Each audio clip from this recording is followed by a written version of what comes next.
बिस्मिल्लाहिर्रहमानिर्रहीम। अस्सलाम वालेकुम स्टूडेंट्स, होपफुली आप सब ठीक ठाक खैरियत से होंगे। So students, today we will study a very interesting topic, parasite. Parasite हमारा आज का टॉपिक है। It's on page number 38। Page number 38 आपकी टेक्स्ट बुक पे ये टॉपिक प्रेजेंट है। सो स्टार्टिंग फ्रॉम पैरासिटिज्म, हमने जो इससे पहले रिलेशनशिप पढ़ा था वो था म्यूचुअलिज्म, जिसमें लिविंग ऑर्गेनिज्म इकट्ठे रहते हैं और दोनों को ही फ़ायदा पहुंच रहा था।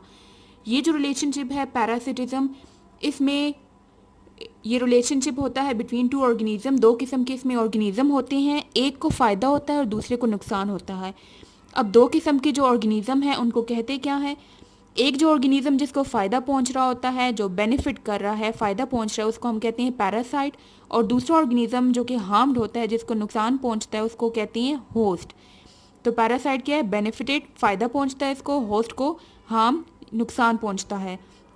Parasite get food from the host, ये फूड लेता है, अपनी खुराक लेता है होस्ट से, और it do not get food from parasite.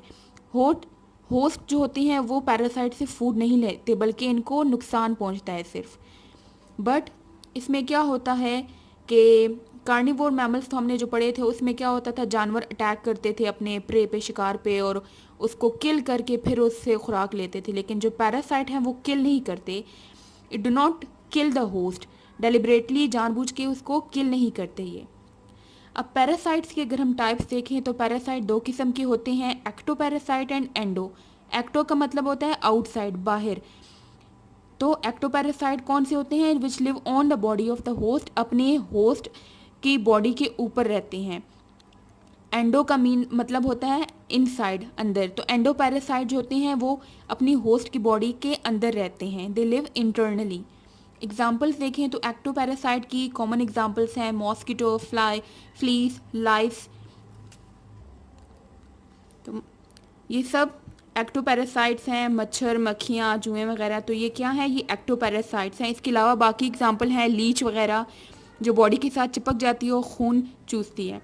Endoparasite जो बॉडी के अंदर पाए जाते हैं, उसकी एग्जाम्पल एक है टेप फॉर्म, जैसे कि सम टाइम पेट में कीड़े पड़ जाते हैं, वो क्या होते हैं? वो एंडोपैरासाइट होते हैं, जो कि बॉडी के अंदर रहते हैं और अपनी खुराक लेके और इन रिटर्न हमें क्या करते हैं? नुकसान पहुंचा रहे होते हैं। अब ये एक्टोपैरासाइट्स के हम एग्जाम्पल्स पढ़ेंगे और देखेंगे कि ये अपनी जो फूड है, खुराक है, वो अपनी होस्ट से कैसे लेते हैं। तो जो पहली एग्जाम्पल है वो है मॉस्किटो, फ्लीस और लाइस। इनका जो माउथ होता है उसमें क्या होता है? वो होलो ट्यूब होता है, एक खाली ट्यूब की तरह होता है, बिल्कुल नैरो सा, जो कि काम करता है बिल्कुल जैसे कि हाइपोडर्मिक सिरिंज होती है, जो कि हम सिरिंज इस्तेमाल करते हैं, इंजेक्शन लेते हैं, जो हमारी स्किन को पियर्स करता है, चुभा के अंदर हम इंसर्ट करते हैं। उस तरह से ही ये इनका जो ये होलो ट्यूब लाइक माउथ होता है वो काम करता है, हमारी स्किन को पिंच करके वहाँ से फिर ब्लड सक करता है। ये देखें, ये एक मॉस्किटो है और उसका ये माउथ देखें, बिल्कुल ट्यूब लाइक माउथ होता है इसका, और ये इसको अपना जो माउथ होता है इसको इंसर्ट करते हैं हमारी स्किन में और ब्लड सक कर। देन है example leches and hook worms. Leches और हुक वॉर्म्स की ट्यूब लाइक माउथ नहीं होता, बल्कि इनके बिल्कुल छोटे से टाइनी टीथ होते हैं, दांत होते हैं, जिसके ज़रिए से ये हमारी जो स्किन है उसको टीयर करते हैं, फाड़ते हैं, डैमेज करते हैं, और फिर उसको स्किन से क्या होती है? ब्लीडिंग स्टार्ट हो जाती है। जब वो स्किन ब्लीड करती है तो वो जो ब्लड निकलता है ये उस ब्लड पे फीड करते हैं, वो ब्लड इनकी खुराक होता है। ये लीच की एग्जांपल है। ये इस तरह से हमारी स्किन के साथ बिल्कुल अटैच हो जाता है और वहाँ से ब्लड सक करता है फिर। और ये हुक वॉर्म्स हैं, इनके भी टाइनी टीथ होते हैं, ये बॉडी के साथ अटैच होके ये भी इन्फेक्शन कॉज करते हैं। नेक्स्ट, ब्लड सकर पैरासाइट जो होते हैं, मीन्स जो खून चूसने वाले जो पैरासाइट होते हैं, वो क्या करते हैं? दे इंजेक्ट अ केमिकल, वो एक ख़ास किस्म का केमिकल हमारी जो स्किन है उसमें इंसर्ट करते हैं, डालते हैं। वो केमिकल क्या करता है कि जो होस्ट है, जैसे पैरासाइट खुराक लेता है, उस होस्ट के ब्लड में इस केमिकल को जब डाल देते हैं तो उससे क्या हो जाता है? It stops blood clotting. Blood clotting sometime क्या होता है, जब कट लग जाता है हमारी स्किन पे तो वहाँ से ब्लड निकलता है थोड़ी देर के लिए, लेकिन उसके बाद वहाँ पे क्या हो जाता है कि वो क्लॉट बन जाता है, खून रुक जाता है, जम जाता है। तो वो जो खून का जमना होता है, इस केस में वो खून नहीं जम पाता, ब्लड क्लॉटिंग नहीं होती है और ब्लीडिंग होती रहती है और ये ब्लड सकर्स उस ब्लड पे फीड करते रहते हैं। एग्जाम्पल्स ऑफ एंडोपैरासाइट, एंडोपैरासाइट की जो एग्जाम्पल हम पढ़ेंगे that is beef tape warm. Tape warm वो वाला टेप वॉर्म जो कि बीफ की बॉडी में पाया जाता है। ये बीफ टेप वॉर्म एंडोपैरासाइट है जो कि बॉडी के अंदर एंटर करता है और हार्म करता है हमारी बॉडी को या होस्ट की बॉडी को नुकसान पहुंचाता है। इसका जो काम होता है वो एक साइकिल की फॉर्म में, इसका पूरा लाइफ साइकिल जो है वो ये साइक्लिक फॉर्म में चलता है। किस तरह से चलता है वो हम देख लेते हैं। जो इसका होस्ट है वो ह्यूमन्स हैं, इंसान इसका होस्ट है जिसकी बॉडी में ये रहते हैं। होस्ट जो ह्यूमन बीइंग है उनके गट में, gut means digestive system. Digestive system कहते हैं वो सिस्टम जिसके ज़रिए से हम फूड लेते हैं उस फूड की ब्रेक डाउन होती है। तो होस्ट जो ह्यूमन बीइंग है उनकी गट में ये रहता है। वहाँ पे क्या करता है, ये ले करता है 600 मिलियन एग्स, इतने अंडे देता है। वो जो एग्स होते हैं जब ह्यूमन फीसिस एक्सक्रीट करता है बॉडी से बाहर, तो उस फीसिस में ये एग्स भी पास आउट होते हैं, बॉडी से निकल आते हैं। अब अगर वो जो फीसिस जब गंदे पानी में जाते हैं गटर्स वगैरह में, तो अगर वो जो सिवेज का पानी है उसको प्रॉपरली डिस्पोज ऑफ ना किया गया हो और वो ऐसी जगह पे चला जाए जहाँ पे बाकी जो कैटल्स वगैरह फीड करते हैं, पानी पीते हैं या खाना खुराक लेते हैं, तो वहाँ पे ये जो अंडे होते हैं, जो एग्स होते हैं, वो डिपॉजिट हो जाते हैं, जमा होने शुरू हो जाते हैं। और जब ये कैटल वहाँ जाके वहाँ पे फीड करते हैं तो ये एग्स उनकी बॉडी में दाखिल हो जाते हैं। व्हेन काउ ईट एग्स, और ये उनकी बॉडी में जाते हैं एग्स इनटू लार्वा। एग जब ब्रेक होते हैं तो उसमें से जो निकलते हैं इंसेक्ट, वो उसको हम लार्वा कहते हैं। फिर ये जाके काऊ की मसल्स में जो गोश्त होता है उनका, वहाँ पे ये स्टोर हो जाते हैं।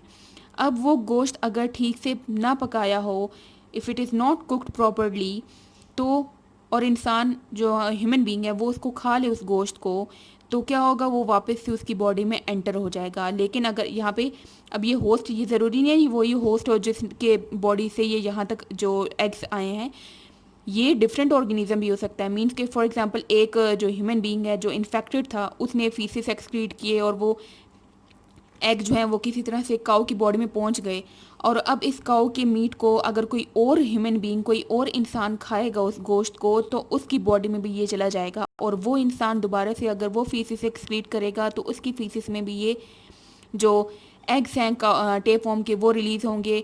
और इसी तरह से ये साइक्लिक प्रोसेस चलता रहता है और इससे क्या होगा, बहुत सारे इंसानों को नुकसान पहुंचता है, उनकी बॉडी में ये दाखिल हो सकते हैं। ये देखें यहाँ पे एग्जांपल है, ह्यूमन बीइंग है, इसके गट में से ये जो पोर्शन दिखाई दे रहा है ये इंटेस्टाइन है, वहाँ पे ये टेप वॉर्म है और ये टेप वॉर्म है पूरा एक्सटेंडेड। इस टेप वॉर्म ने क्या किया, यहाँ पे एग्स रिलीज़ किए।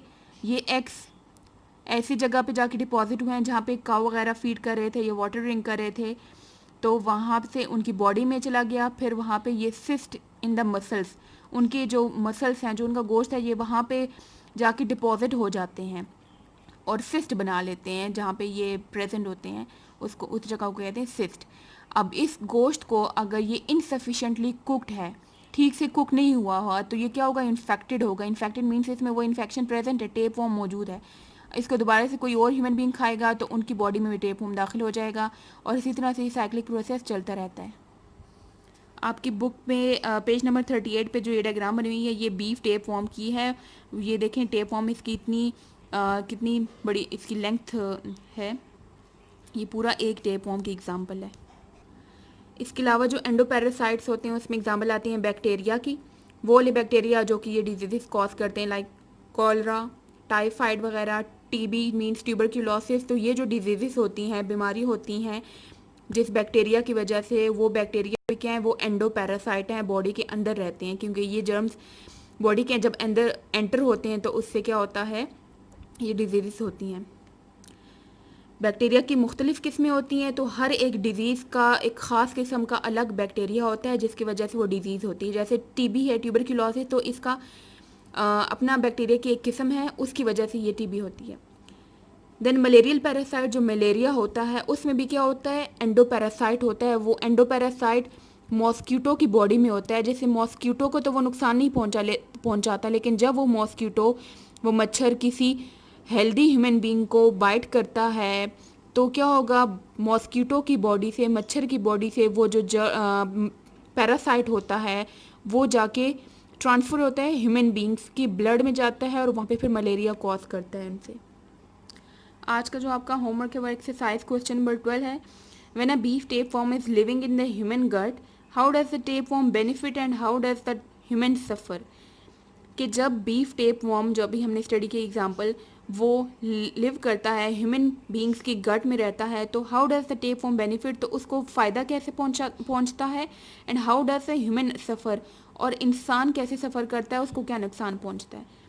टेप फॉर्म बेनिफिट क्या होता है कि tapeworm gets benefit by taking food and shelter, वो उसको फूड मिल रहा होता है, खुराक मिल रही होती है ह्यूमन बॉडी से, और दूसरा शेल्टर, रहने की जगह मिल रही।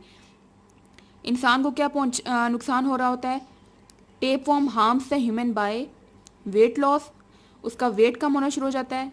अब ये वेट लॉस उसका नॉर्मल नहीं होता, ये हार्मफुल वेट लॉस होता है। एब्डोमिनल पेन, पेट में दर्द होना, एब्डोमिन मीन्स पेट, diarrhoea means loose motion start हो जाते हैं, तो ये इसके इफ़ेक्ट्स होते हैं।